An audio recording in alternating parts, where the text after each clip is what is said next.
እጅግ በጣም ደስ የሚል ዜና ተሰማ። የቀድሞ የኦሮሚያ ክልል ፕሬዝዳንት የነበሩት ክቡር አባዱላ ገመዳ በነ ካሊድ ቤት ተገኙ። ለአንድ ሺህ ክርስቲያን አንድ ሙስሊም አንገቱን ቁረጠው የሚል ሰማሁ። ያስሄዳል። ይህ ኢትዮጵያዊ ባህል ነው። እነዚህ ሙስሊም ተማሪዎች እንዲሰቃዩ ያደረጋቸው ሰው ማን እንደሆነ ታውቋል። የነገሩ ጠንሳሽ ማን እንደሆነ ዛሬ ምሽት ይፋ አድርጓለሁ ብሏል ወንድማችን ዲኖ ማለት ነው። ፕሮፌሰሩ ሚኒስትር በትላንትናው ዕለት አዲስ አበባ ዩኒቨርሲቲ የምረቃ ፕሮግራም ላይ የተናገሩት ንግግር እጅግ በጣም መልካም የሚባል ንግግር ነው። እጅግ በጣም ደስ የሚል ዜና ተሰማ። የቀድሞ የኦሮሚያ ክልል ፕሬዝዳንት የነበሩት ክቡር አባዱላ ገመዳ በነ ካሊድ ቤት ተገኙ። ይህ ዜና እጅግ በጣም ደስ የሚል ነው። እስቲ ደስታችሁን ኮመንት ላይ ለካሊድ ግለጹለት። በአሁን ሰዓት የኦሮሚያ ልማት ማህበር የቦርድ ሰብሳቢ የሆኑት አቶ አባዱላ ገመዳ በተማሪ ካሊድ ቃሲም ቤት በመገኘት የኦሮሚያ ልማት ማህበር አዳሪ ትምህርት ቤቶች ውስጥ እንዲማር ለተማሪ ካሊድ በነፃ ሙሉ ስኮላርሺፕ መሰጠቱን አብስረዋል። ለአንድ ሺህ ክርስቲያን አንድ ሙስሊም አንገቱን ቁረጠው የሚል ሰማሁ። ያስሄዳል። ይህ ኢትዮጵያዊ ባህል ነው። ኢትዮጵያዊ ስርዓት ነው። ወገናዊነትን ያሳያል። አንድነትም ያመጣል።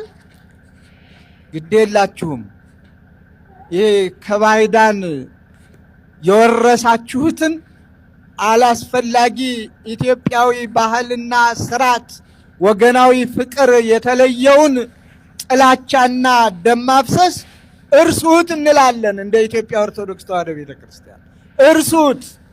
ይልቁንም ከኢትዮጵያ ኦርቶዶክስ ተዋሕዶ ቤተክርስቲያን ተማሩ።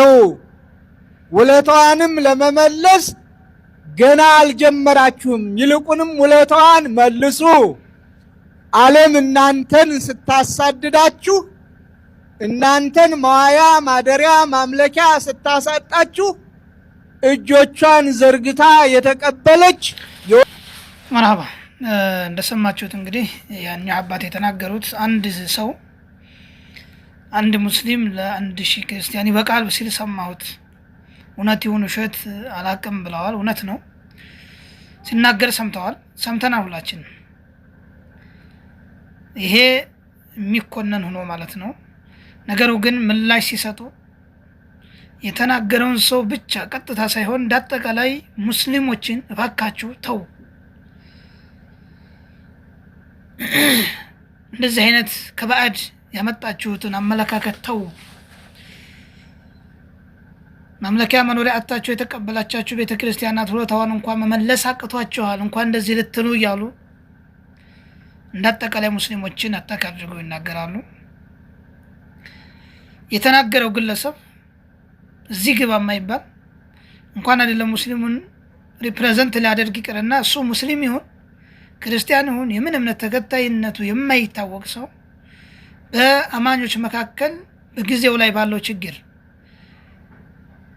ቁስላቸው ላይ እንጨት ለመስደት የተነሳ ግለሰብ የራሱ ዓላማ ያለው ክርስቲያንና ሙስሊሙን ይቅርና ሙስሊሙ ራስ በራሱ የፈለገውን እየዘረጠጠ የሚሳደብ ግለሰብ መሆኑን እናውቃለን፣ አይተናል።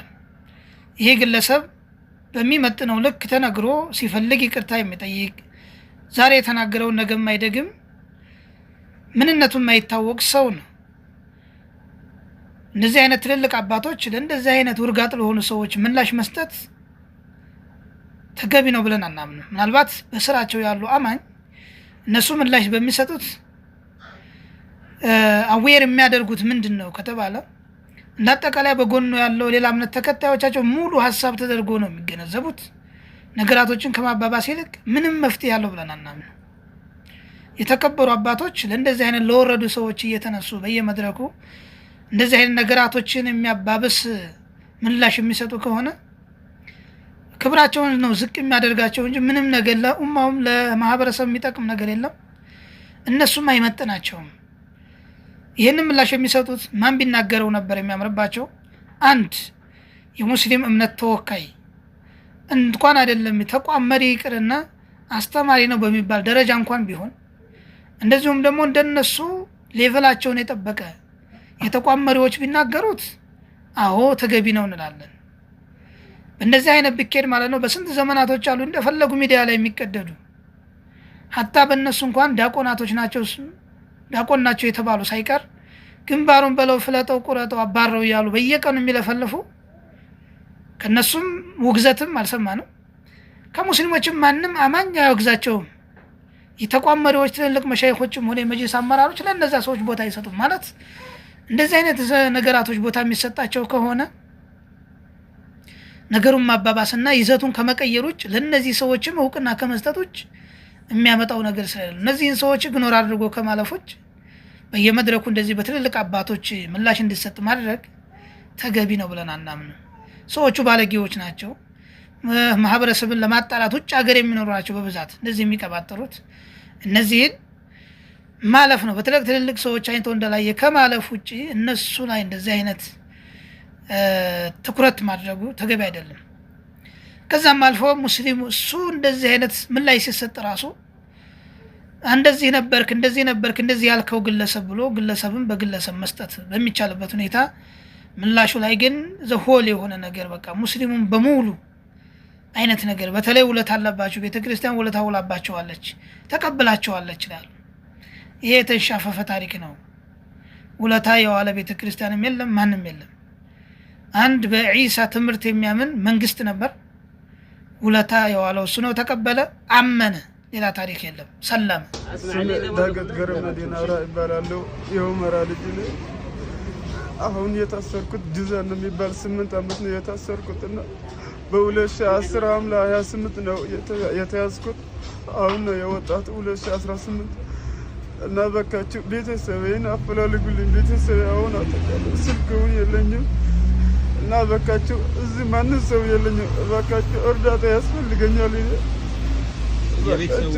የቤተሰቤ ኡመራ ነው ነበር። አሁን ወዴት ተፈረቀ? ግማሹ ወደ ሱዳን ግማሹ ወደ ሽረ ሄዱ ነው የተባሉና በቃችሁ አፈላልጉልኝ ቤተሰቤ። ስማቸውን ታውቃቸዋለህ?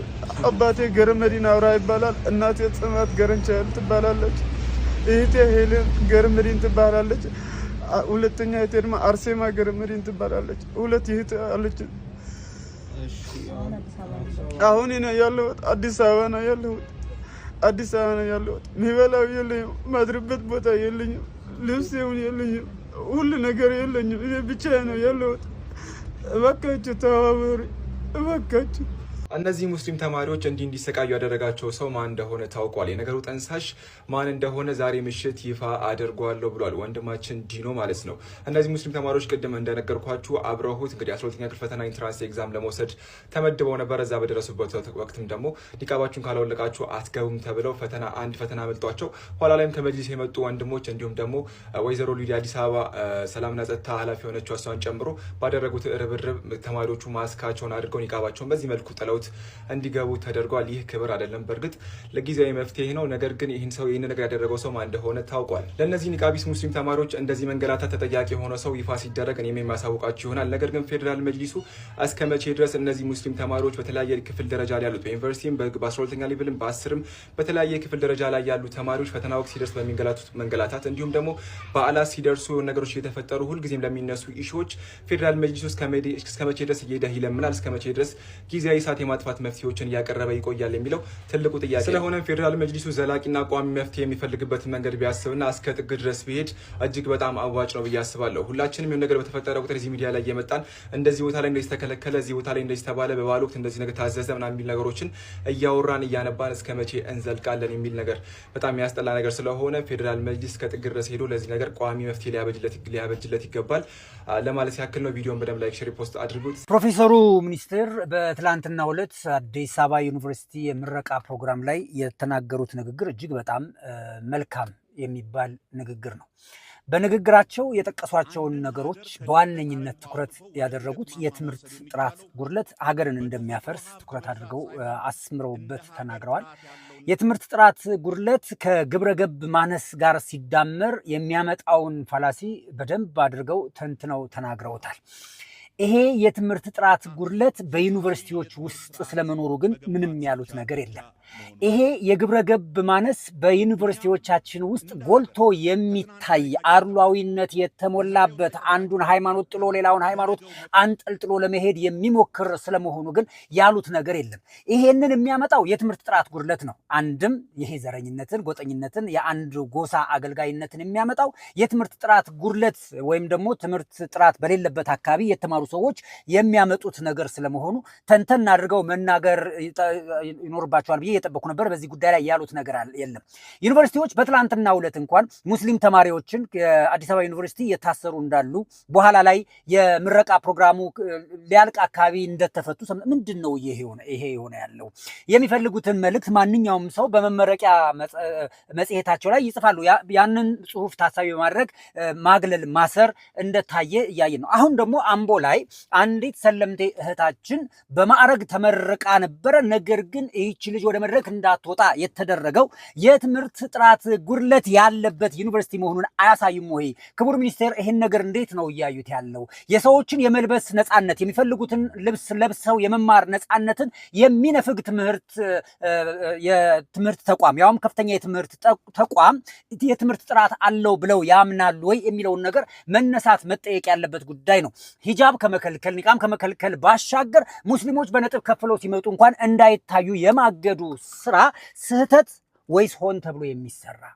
ይሄስ ግብረ ገብ ጉድለት አይባልም? ይሄስ የትምህርት ጥራት ጉድለት አይባልም? ሳይማሩ የሚያስተምሩ አሉ ብለን እንድናምን እየተገደድን ነውና ክቡር ሚኒስቴር ሆይ ወደ ራሶ ወደ ቤቶ ወደሚመሩት ተቋም ዞር ብለው ይመልከቱ። አመሰግናለሁ። ከሰሞኑ ይህንን ቪዲዮ እያላካችሁልኝ እና መሐመድ ሂጃብ መካከል የነበረ ንግግር እያላካችሁልኝ እንደው ምንድነው የተፈጠረው በኋላ ላይ ምንድነው የተፈጠረው እያላችሁኝ ትገኛላችሁ። መሐመድ ሂጃብ እስቲ ይህንን ንግግሩን እንስማና ኢንሻአላህ መልስ የምንሰጥበት ይሆናል። Ibn Taymiyyah believed that the hellfire will run out. How many people from the Salaf believed in that? Like, let's be honest. So everybody has, even in Aqidah, issues which need to be... በጣም የተለመደ ኢብኑ ተይሚያ ረሂመሁላህ ተዓላ ኢብኑ አልቀይም ላይ የሚነገር ትልቅ እንትን አለ። አንዱ ይሄ ነው። ምን የሚባል ኢብኑ ተይሚያ እና ኢብኑ አልቀይም ጀሃነምና ጀነት ጠፊ ናቸው ብለው ያስተምራሉ፣ ይጠፋሉ ብለው ያስተምራሉ። ሰለፎች ደግሞ ያንን አላስተማሩም ብሎ ኢብኑ መሐመድ ሂጃብ ሲያስቀምጥ ሰማላችሁ። ይሄ ሙሉ በሙሉ ስህተት ነው፣ ስም የማጥፋት ወንጀል ነው የምንለው። ምክንያቱም ኢብኑ ተይሚያ ረሂመሁላህ ተዓላ እዚህ ጋር እንደምትመለከቱት الرد على من قال بفناء الجنة والنار والبيان الأقوال في ذلك የሚል መጽሐፍ አላቸው። መልስ الرد መልስ ነው ማለይ على من قال بفناء الجنة والنار ገነትና ገሃነም ይጠፋሉ ብሎ የተናገረን አካል ለርሱ መልስ የሚል መጽሐፍ አላቸው ራሳቸው ማለት ነው። ላይክ ዩቲዩብ ቻናል ላይ ግን ሰፊ ቪዲዮ ሰራላችኋል ኢንሻአላህ። ምናልባት ማታ ላይ ታገኙት ይሆናል ማለት ነው። እዚሁ መጽሐፍ ላይ ምን ብለው ያስቀምጣሉ? ገጽ 43 ላይ ቂለ ቢበቃኢሂማ እንዲህ ተብሏል፣ ይቆያሉም ተብሏል። ወቂለ ቢፈናኢሂማ ይጠፋሉም ተብሏል። ወቂለ ቢፈናኢል ጀነቲ ዱነ ናር ጀነት ትጠፋለች፣ ገሃነም ግን አጠፋም ተብሏል ካሉ በኋላ አመል ቀውሉ ቢፈናኢሂማ ጠፍተዋል ብለውማ የሚሉት ንግግር ፈማ ረአይና አሐደን ሐካሁ ዐን አሐድን ሚነ ሰለፍ ከአንድም ሰለፍ አልተነገረም ሲናገር አልሰማንም። ሚነ ሰሓባ ወታቢዒነ ለሁም ቢኢሕሳን ከሰሓቦችና ከታቢዕዮች በበጎ ከነሱ ጋር የተከተሏቸው ታቢዕዮች ከነርሱም አልሰማንም አሉ። ወኢነማ ሐከውሁ ይህ ግን የተነገረው ከማን ነው አሉ? ዐን ጀህም ብን ሰፍዋን ትልቁ የጥመት አንጆች በሙሉ መሪ የሆነው ጀህም እብን ሰፍዋን ተብሎ የሚጠራው ግለሰብ ወአትባዑ ጀህም የጀህም ተከታዮች ያወሩት ነው ብሎ አስቀምጠዋል ማለት ነው። ይህ ሙሉ በሙሉ ስህተት ነው። ሰላም አለይኩም ወራህመቱላሂ ወበረካቱ። በቁርአን ውስጥ ያልተብራራ ነገር አለ፣ ጥቅል ነገር እንደውም በሸሪዓ በቁርአኑ ውስጥ ያልመጡ ድንጋጌዎች አሉ ማለት ነው። ሱና ያመጣቸው ከዚያ ውጪ ቁርአኑን ብቻ ይዘን ሌላውን እንተዋለን ካልን ስህተት ውስጥ ነው የምንወርቅ። ያልሆነ አስተሳሰብን ምድራዊ አስተሳሰብን እየመሰረትን ነው። ኢደ ለማዳ ቡዒሰት الرسل ለምን ኪታቡ ብቻ አልመጣም? ኪታቡ ብቻ መጥቶ በቃ ይሄ ኪታቡ መጥቶላችኋል በኪታቡ መሰረት አንብቡና ተረዱ አይደለም ያሉት ነብዩ ሰለላሁ ዐለይሂ ወሰለም። ቁጭ ብለው ሰዎችን አስተማሩ። ተፍሲሩን እያንዳንዱ ከነብዩ ሰለላሁ ዐለይሂ ወሰለም የተወሩ የተፍሲር ሪዋያዎችን ዑለማዎች አስቀምጠዋል። ያ ብቻ አይደለም ቁርአን ራሱ እኮ በሪዋያ ነው በዘገባ ነው ወደኛ የደረሰው ሰሃባዎች ከነሱ በኋላ ያለፉ ሁፋዙል ሐዲስ ማለት ነው የሐዲስ ጠባቂዎቹ ሐዲስን የሸመደዱት ጠንካራ በእስልምና ታሪክ ውስጥ የሚታወቁ ሰዎች በአግባብ ይሄንን የሐዲስን መጃል የሐዲስን ዘርፍ የኻደሙ ሰዎች አሉ ብዙ የለፉበት ማለት ነው